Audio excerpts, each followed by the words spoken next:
Can you catch them all, Dave? I don't know. I know what you're gonna say. Oh, this Will guy is gonna talk about another soon video, and you are 50% correct. This is more of a real soon video because some of these updates will be coming at you by the end of this week. What is up, you guys? Let's talk about the 10 important insights that you might have missed in the latest April AMA between Alex, Dan, and David. If you find this video helpful, please give it a like and subscribe to my channel down below now, so that you don't miss out on actionable insights that will help you to make better decisions on VeVe.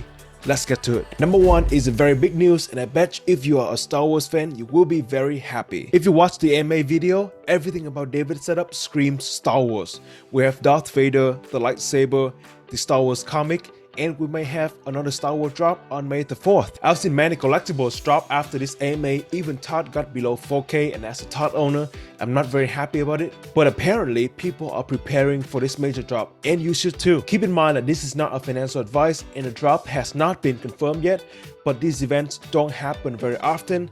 There are 19 million Star Wars fans on Facebook, and Star Wars is a huge brand with so much demand, so I'm going to try my best to take advantage of it. And number two, we have an update on Collectible Transfer. Previously, this functionality was disabled to protect VeVe and us against bots. We all know that, and we all have seen the positive impact that this measure has brought to the community. The team will bring back Collectible Transfer as a part of the Master Collector program. And for us, we will only be able to use Collectible Transfer when we get to a certain level or rank in the MCP. Why is that? The team wants to use the MCP to also verify that you are a legitimate user, because the MCP program will take into account the number of collectibles and sets that you own, how long have you been owning them, how long have you been with VeVe, overall, just to make sure that you are a real human being so that you can transfer collectibles. And number three, we have more utilities and NFTs with utilities coming onto VeVe. We all have seen the recent airdrops and animations added for certain collectibles. David mentioned that more utilities will be implemented, especially for drops starting this May. In the upcoming offline event organized by these artists,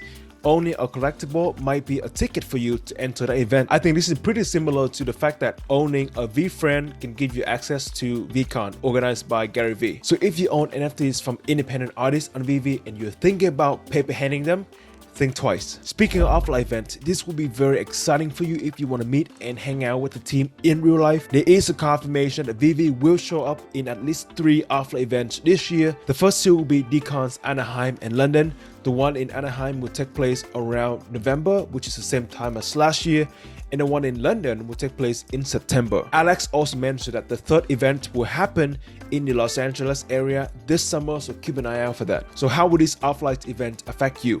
Usually the team will plan out drops leading up to this event, so there might be a gem squeeze, so make sure that you plan out your gems accordingly. And number 5, we have a new artist coming on to VeVe. His name is Patrick Hughes, and I'm so glad they didn't drop his artworks on 420 because some of them are pretty trippy. In a good way, I like them a lot. So what's special about this guy? He's from the UK. He is 83, so he's probably one of the oldest artists in the NFT space. His style is really cool and unique as well. They are sort of 3D, so if you were to place his artworks in your showroom, they will probably have a pretty similar effect to the Mickey and Friends lenticular cards. So how will this affect you?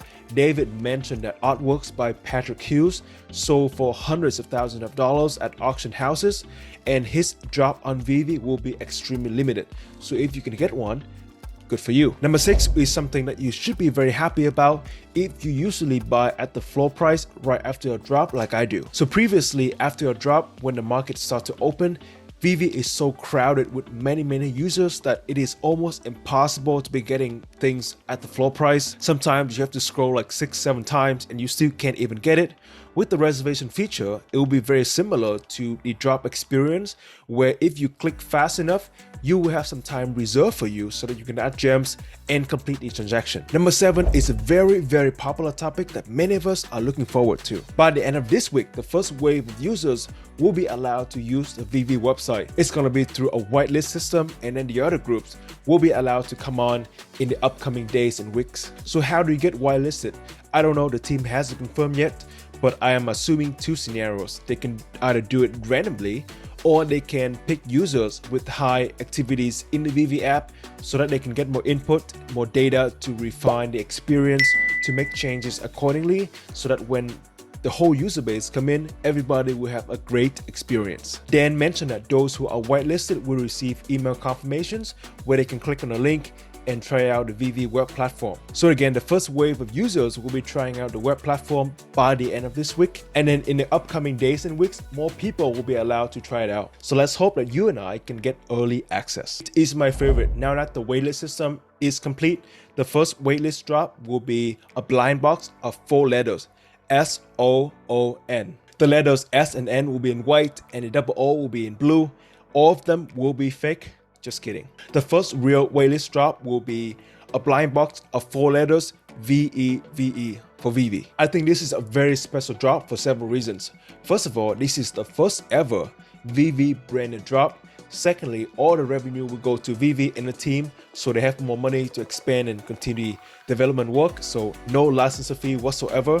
And last but not least, I bet you many people would love to complete the set, because otherwise you just end up with some random letters like double E, Veve, Eve, or just double V, which don't mean anything. Number 9 on MCP, soon. At number 10, David mentioned that there will be some big name artists like AAA artists coming onto VeVe, and they will have a separate section in the web platform dedicated to auctions of the 1 out of 1 artworks belong to these artists. So we might be able to see some crazy transactions. That is it, you guys. Let me know what you think about this announcement in the comment section below. Just drop a quick note. If you enjoyed the content, please give this video a like and subscribe to my channel down below now, so that you don't miss out on actionable insight that will help you to make better decisions on VeVe.